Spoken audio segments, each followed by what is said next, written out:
Hola, soy José Ríos. Bienvenidos a este video número 43 de un total de 59 que forman un curso de estadística. En esta ocasión vamos a ver la prueba de hipótesis de cola derecha para dos varianzas poblacionales, donde los datos se ajustan a una distribución normal. Bien, este es el escenario que enfrenta el investigador. Desea comparar dos poblaciones, en cada población se mide la misma variable. Cada población tiene su media, cada población tiene su desviación estándar. Por supuesto, los valores de estos parámetros son valores desconocidos. De cada población se toma una muestra aleatoria. La muestra 1 viene de la población 1, la muestra 2 viene de la población 2. Cada muestra tiene su cantidad de datos, N1, N2, su promedio, X barra 1, X barra 2, su desviación estándar muestral, S1, S2. Con esta información que el investigador tiene en las muestras aleatorias, desea aplicar una prueba de hipótesis comparando la desviación estándar de la población 1 con la desviación estándar de la población 2. O lo que es lo mismo, comparando la varianza de la población 1, sigma 1 cuadrada, con el valor de la varianza de la población 2, sigma 2 cuadrada. Es equivalente. Decir comparando desviaciones estándar poblacionales o decir comparando varianzas poblacionales. Bien, en este video vamos a hablar sobre la prueba de hipótesis de cola derecha, este caso, donde la hipótesis nula afirma que el valor de sigma 1, desviación estándar de la población 1, es menor o igual a sigma 2, contra la hipótesis alternativa que afirma lo contrario, el valor de sigma 1 es mayor al valor de sigma 2. Bien, de nuevo aquí presentamos los pasos que se siguen en una prueba de hipótesis. Primero, definir las hipótesis y su nivel de significancia alfa, cuyo valor lo determina el usuario. El valor más frecuente de alfa es el 5%, pero se utilizan estos tres. Pero el de mayor uso es el del 5%. Siguiente paso, se calcula un estadístico de prueba, que en este caso se le llama estadístico F, porque se aplica la distribución F. Luego se obtiene un valor crítico, un valor especial de la distribución F, dependiendo de qué prueba se está ejecutando. Y luego se aplica una regla de decisión que también depende del tipo de prueba que se esté trabajando. Bien, en este video vamos a hablar sobre la prueba de hipótesis cola derecha. Bien, se supone que se toman muestras aleatorias independientes, que significa que los valores que aparecen en una muestra no influyen, no se relacionan de ninguna manera con los datos que aparecen en la otra muestra. Y otro requisito importante para que esto sea válido es que los datos de cada muestra se ajusten a una distribución normal. Esto hay que evaluarlo, puede ser con un QQ-plot, puede ser con la prueba de Anderson-Darling, evaluar si los datos de cada muestra se ajustan a una distribución normal. Se deben cumplir estos dos requisitos para que este procedimiento sea válido. Entonces, en este caso, prueba de cola derecha, la hipótesis nula afirma que el valor de sigma 1 es menor o igual al valor de sigma 2. Contra la alternativa, que afirma lo contrario, el valor de sigma 1 es mayor al valor de sigma 2. Con nivel de significancia alfa, cuyo valor define el usuario. El estadístico prueba se llama estadístico F, porque se aplica la distribución F.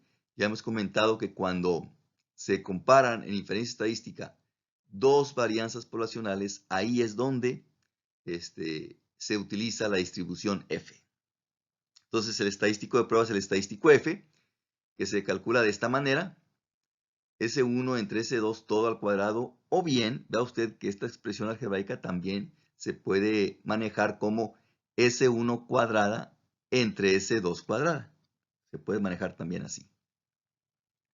Bien, regla de decisión. Como es prueba de cola derecha, entonces la región de rechazo es la cola derecha de la distribución F. Entonces, en la regla de decisión se rechaza la hipótesis nula si el valor del estadístico F es mayor a este, que es el valor crítico. que se obtiene en Excel con esta función. Este es el valor crítico. Como es una prueba de cola derecha, el valor crítico está ubicado hacia la derecha, hacia el extremo de la derecha de la distribución F. Y se representa así: F sub alfa con N1 menos 1 grados de libertad en el numerador y N2 menos 1 grados de libertad en el denominador. Claro, estamos considerando que en el numerador se pone la varianza de la muestra 1 y en el denominador la varianza de la muestra 2. Y este valor se obtiene en Excel con esta función, la función inversa f con la derecha, anotando el valor de alfa, los grados de libertad del numerador, que son los grados de libertad de la muestra 1, N1 menos 1, los grados de libertad del denominador, que son los grados de libertad de la muestra 2, N2 menos 1. Entonces, estamos suponiendo que en el numerador se pone la varianza de la muestra 1 y en el denominador la varianza de la muestra 2. Ese es el estándar típico para este estadístico de prueba. Aquí tenemos la ubicación de la región de rechazo. Como dijimos, una prueba de cola derecha. Entonces la región de rechazo es la cola derecha, el extremo del lado derecho de la distribución F. De manera que hacia el lado derecho está ubicado el valor crítico, que es F sub alfa, con la propiedad de que toda la probabilidad hacia la derecha del valor crítico, todo esto que estamos indicando aquí, es una probabilidad con valor alfa precisamente. De manera que si el estadístico de prueba F queda en esta zona, pues se rechaza H0 como verdadera. Y entonces toda esta región que estamos indicando acá se le llama región de aceptación de H0. Si el estadístico F, su valor queda en esta zona, entonces se acepta H0 como verdadera. Bien, vamos a ilustrar esto con este ejemplo. Aquí el usuario, por alguna razón, le interesa determinar si la varianza poblacional de la curvatura, que se mide en milímetros, del vidrio parabrisas de una camioneta, del operador A, es mayor a la varianza poblacional del operador B. Entonces, pues aquí seguramente la población 1, vamos a considerar aquí a la población 1 como el conjunto de vidrios parabrisas que fabrique, que procese el operador A durante todo el tiempo que este operador esté trabajando en esta planta. Entonces, población 1 es el conjunto de vidrios parabrisas que fabrique el operador A durante todo el tiempo que esté trabajando aquí. Y la población 2 es el conjunto de vidrios parabrisas que fabrique el operador B durante todo el tiempo que esta persona esté trabajando en este lugar. Entonces, estas son las dos poblaciones que estamos considerando aquí. Vea usted que para las dos poblaciones, los ítems son los vidrios parabrisas que fabrique cada operador. Y la variable de interés es una variable llamada curvatura del vidrio parabrisas, que es una variable que se mide en milímetros. Bien, entonces, a esas poblaciones nos vamos a referir en las hipótesis. Se hace un muestreo aleatorio y el resultado aparece en esta tabla. De esta población del operador A, se tomó una muestra aleatoria de 10 ítems, 10 vidrios parabrisas. Se le mide la variable a cada uno de ellos, la variable curvatura, y aquí tenemos el resultado, el promedio, x/1, y la desviación estándar de la muestra, S1. Entonces, a esto vamos a llamarle muestra 1, es decir, la población 1 son los vidrios fabricados por el operador A.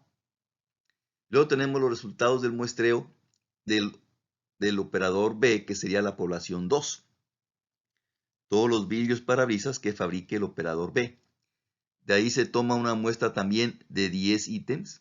No tiene que ser igual a n. Aquí en este ejemplo pues son iguales, pero no es necesario que la n1 sea igual a n2. También del operador B se toma una muestra aleatoria de 10 ítems, 10 vidrios parabrisas, con este promedio y con esta desviación estándar muestral. Entonces, si la muestra 1 viene del operador A y la muestra 2 viene del operador B, este es N1, x/1, S1, este es N2, x/2, S2. y se va a usar un nivel de significancia del 5%. Bien, observe que aquí por alguna razón al investigador le interesa probar si el valor de sigma 1, la desviación estándar de la población 1, operador A, es mayor a la desviación estándar de la población 2, operador B. Entonces, si esto le interesa al usuario verificar si es cierto, pues esta debe ser una de las hipótesis. Y la otra debe ser lo opuesto, que es menor o igual. Sigma 1, su valor es menor o igual a sigma 2, con alfa 0.05, 5%. Bien, ¿cuál de estas dos va a ser la hipótesis nula? Bueno, la hipótesis nula es aquella que incluye al signo de igual, a la igualdad. Esto debe ser H0, la hipótesis nula, y entonces esto debe ser H1. Quedando así las hipótesis. H0 afirma que sigma 1 es menor o igual a sigma 2, contra H1 afirma que sigma 1 es mayor que sigma 2, con alfa 0.05. Por supuesto, estamos considerando que las muestras aleatorias son independientes, se supone que eso es cierto, y además estamos considerando que los datos de cada muestra aleatoria sí se ajustan a una distribución normal. Son los requisitos necesarios para que esta metodología sea válida. Bien, siguiente paso, obtenemos el estadístico de prueba F. S1 cuadrada se obtiene dividiendo S1 cuadrada, S1 al cuadrado, entre S2 al cuadrado, S2 al cuadrado. Usted puede verificar que esto nos da 5.64. Bien, el valor crítico, F sub alfa, vea usted que en el numerador hemos puesto la varianza de la muestra 1, este es N1, y en el denominador la varianza de la muestra 2, esto es N2. Entonces los grados de libertad en el numerador, pues es S1 menos 1, 10 menos 1, 9, de ahí sale este 9, los 9 grados de libertad en el numerador. En el denominador va la muestra 2, entonces N2 es 10 también, 10 menos 1, 9. Entonces en este caso quedan 9 grados de libertad en el numerador y 9 grados de libertad en el denominador. Entonces el valor crítico F sub alfa, 9,9, se obtiene con esta función Excel. Inversa F con la derecha, colocamos el valor de alfa, 0.05, grado de libertad del numerador y del denominador separados con una coma. Usted puede confirmar que es 3.179, el valor crítico. Regla de decisión, comparamos el estadístico F con el valor crítico. Y claro, vemos que 5.6 es mayor que 3.2, redondeando. 5.6 es mayor que 3.2. Entonces, el estadístico F queda en la zona de rechazo de H0. Entonces, como el valor del estadístico F resultó mayor al valor crítico F sub alfa, se rechaza H0 como verdadera. Se rechaza esto, entonces le apostamos a que H1 es la verdadera.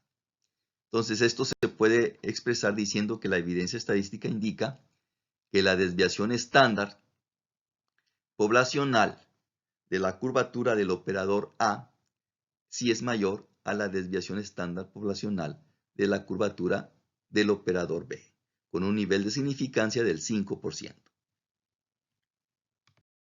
Si queremos usar el p-valor, entonces pues el criterio, la regla de decisión es rechazar H0 como verdadera si el p-valor resulta menor que alfa. P-valor se compara con alfa. Lo que pasa es que si ocurre esto, si p-valor es menor que alfa, pues significa que el estadístico F quedó en la zona de rechazo de H0. Como es prueba de cola derecha, entonces el p-valor es la cola derecha hacia el lado derecho del valor del estadístico de prueba. Entonces aquí tenemos la ilustración gráfica. Supongamos que por aquí quedó el estadístico F. Entonces el p-valor es la probabilidad hacia su lado derecho. ¿Sí? Si esta probabilidad resulta menor que alfa, significa que el estadístico F quedó en la zona de rechazo. Y esta probabilidad en Excel se puede obtener con esta función. Distribución F con la derecha.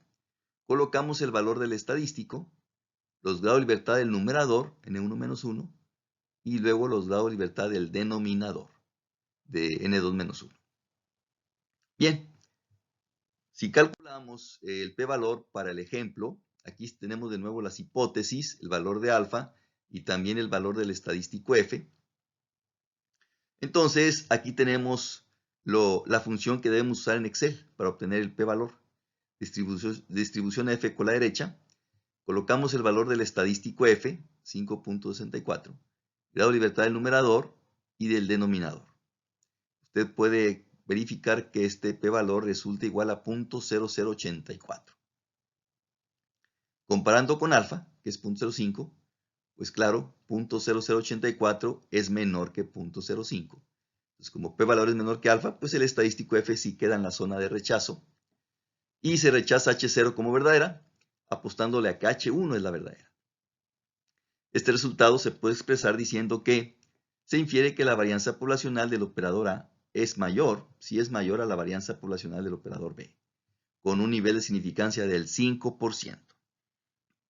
Bien, ¿esto es bueno o es malo? Pues este resultado, pues depende, eso lo decide el responsable y tomará las acciones correspondientes. Con esto terminamos el video, estaré al pendiente de sus comentarios. Hasta pronto.